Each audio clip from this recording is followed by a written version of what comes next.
My heart slammed so hard in my chest that I swore my whole body careened forward.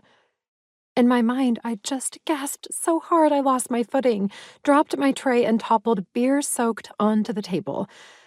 But in reality, I was frozen, completely still and barely breathing, because sitting before me in that booth was a sex god in a suit. An absurdly expensive-looking dark gray suit wrapped around that long, muscled, achingly perfect body I'd once memorized by heart. Because I wasn't staring at just some hot regular my coworkers were obsessed with. I was staring at Iain.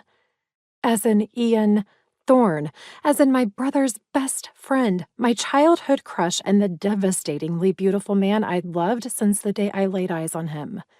Who used to help me with my homework, who took me to my first baseball game and picked me up from my first sleepover because I couldn't make it through the night.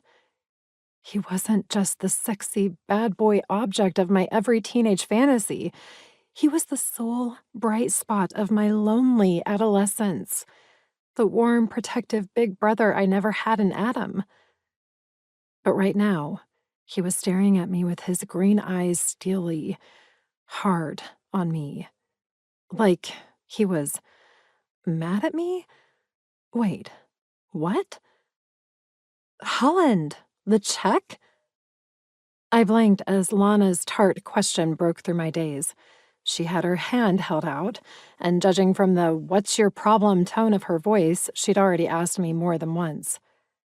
"Oh, I'm sorry," I blurted as I grabbed the check off my tray. But my fingers were clumsy and my pulse was hammering out of control because holy hell, was this really happening?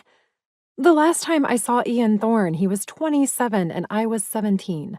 Still painfully shy, still mommy's little angel. For the love of God, the last time I saw him, I was trying to sneak a sip of his beer as he and Adam fixed my parents' deck.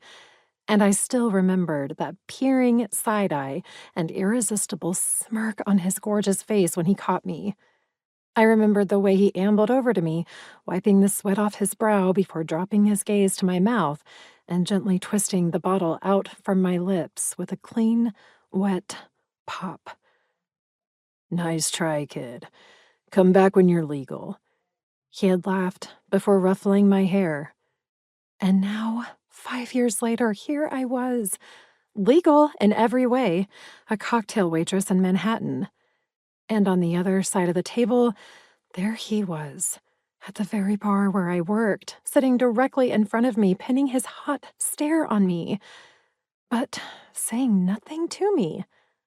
What the hell? Am I dreaming? Is this real? A million questions ricocheted through my brain as I simply stared back at Iain, so breathless and disoriented that I hardly registered Lana reaching over to snatch the check out of my hands.